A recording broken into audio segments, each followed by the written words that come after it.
Doctor professor विवेक Gupta Delhi Apollo hospital से। Today is 9 जुलाई, 9 जुलाई आज तारीख है। मैं दिल्ली अपोलो हॉस्पिटल से बोल रहा हूँ और एक पेशेंट है जो 85 ईयर ओल्ड है। The patient who live longer they have also disease, यानी कि जो लोग ज़्यादा साल तक जीते हैं उनमें बीमारियाँ भी आती हैं। इनको प्रोस्टेट की बीमारी के लिए इलाज किया गया तो इनके पता लगा कि कुछ ECG में डिफरेंट टाइप ऑफ रिदम चल रही थी। Rhythm was type 1 AV block and then sometime type 2 AV block, which requires, अगर टाइप 2 है तो it requires pacemaker. Any patient who has got a rhythm problem, we also do angiography.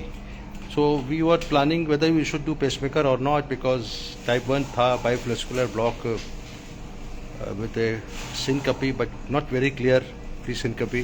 तो ऐसे patient में हमने एंजियोग्राफी करी and sometime the angiography में जो ब्लॉकेज निकलता है that becomes more priority as compare to pacemaker, because pacemaker इनको तब लगाते हैं जब हमको टाइप 3 AV ब्लॉक होते या टाइप 2 डॉक्यूमेंटेड होते, लेकिन जो ब्लॉकेजेस कोरोनरी आर्टरी एंजियोग्राफी में निकले वो 95% ब्लॉकेजेस तीनों आर्टरी में। पेशेंट 85 ईयर ओल्ड में bypass surgery, history of stroke, diabetes, mild incoherence, bypass surgery should be avoided. ऐसे कंडीशन में हमने एंजियोग्राफी के शॉट लिए, फिर हमने फाइनली इनके साथ डिसाइड करके स्टेज एंजियोप्लास्टी प्लान करी और स्टेज एंजियोप्लास्टी में 2 स्टेंट हमने लगाए और हम दिखाते हैं एक बाय एक करके। ये पहला एंजियोग्राफी का शॉट है जिसमें आप देखेंगे 95% ब्लॉक है इसमें। दूसरा बार रखा यहाँ पे 80% ब्लॉक है LED में। ये एंजियोग्राफी कर रहे हैं हम लोग और फिर राइट कोरोनरी आर्टरी देखी, राइट कोरोनरी आर्टरी में भी 70% और आगे आके 95%। जो AV ब्लॉक्स थे they are clearly degenerative, so हमने डिस्कस किया फैमिली से and we discuss with the family. AV blocks degenerative हैं, it not related to RCA। हमने फिर एंजियोग्राफी करके एक टेम्पररी पेसमेकर लगा के हमने प्लान किया because degenerative AV block can also progress no table and patient can land up in complete heart block. Degenerative AV block भी प्रोग्रेस कर सकता है टेबल पे, तो हमने एक टेम्पररी पेसमेकर लगा के एक प्रिवेंटिव लगाया। गाइडिंग कैथेटर किया हमने प्रोसीजर रेडियल आर्टरी से किया, we did from the radial artery. You can see this is guiding catheter and now this is the wire, guide wire, बहुत पतला सा वायर होता है और बैलून से इसको फुलाने के बाद हमने इसमें स्टेंट लगाया। This is a 3.5 millimeter into 15 millimeter long stent और स्टेंट लगाने के बाद ये आर्टरी पूरी खुल गई।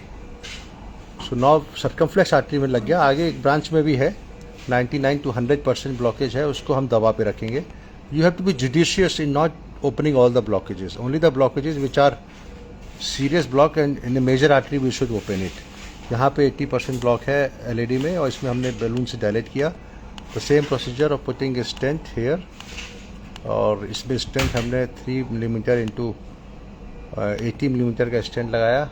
ये ब्लॉकेज था और ये हमने खुलने के बाद लगाया और ये स्टेंट आर्टरी, तो हमने LED और सर्कमफ्लेक्स में स्टेंट लगा दिया। You can see there is completely normal artery और सर्कमफ्लेक्स की आर्टरी में जो ब्लॉक था वो भी ख़त्म हो गया। अब right coronary artery we will do after staging, putting 5 stents और 4 stents at the same time is possible, but at the age of 85 जब हमको पेशेंट को डाई ज़्यादा देनी पड़ती है, when we need to give more dye contrast which can be also renal, तो हमने इसलिए इनका प्रोसीजर टर्मिनेट कर दिया बढ़िया तरीके से और right coronary artery will do at the latest stage. Doctor Vivek Gupta telling about the importance of angioplasty, angiography in a patient who is elderly, history of stroke, history of rhythm disorder sometimes and VPCs coming up. Ejection fraction normal है, अच्छी बात है and we have done a very good successful angioplasty and stenting from the wrist artery which is radial artery and we will do staging of the right. I would like to give you a small message, don't try to jump everything at the same time. अगर आप if you're planning to do 4 stents and if the patient can agree and if there is a system, we can always do the critical arteries first and non-critical arteries हम उसको second stage में after 15 days कर दें। that becomes more safe, it is more safe, बहुत safety रखना बहुत ज़रूरी होता है और पेशेंट को सेफली डिस्चार्ज करना is more important than doing a planned, unplanned or over-aggressive treatment. I always believe do the minimum government, maximum governance, यानी कि सबसे कम काम करके ज़्यादा फायदा हो, दैट्स मोर इम्पॉर्टेंट। डॉक्टर वेगोतर हम Apollo hospital on 9th of July 2024 talking about stage angioplasty in 85-year-old. Many times हमारे पेशेंट देखता हूँ, कुछ लोग भारत में भी हैं कि आप पिताजी की उम्र 85 साल हो गई, अब क्या ज़रूरत है इलाज करने की. I am very happy this family wants to do the best even at the age of 85.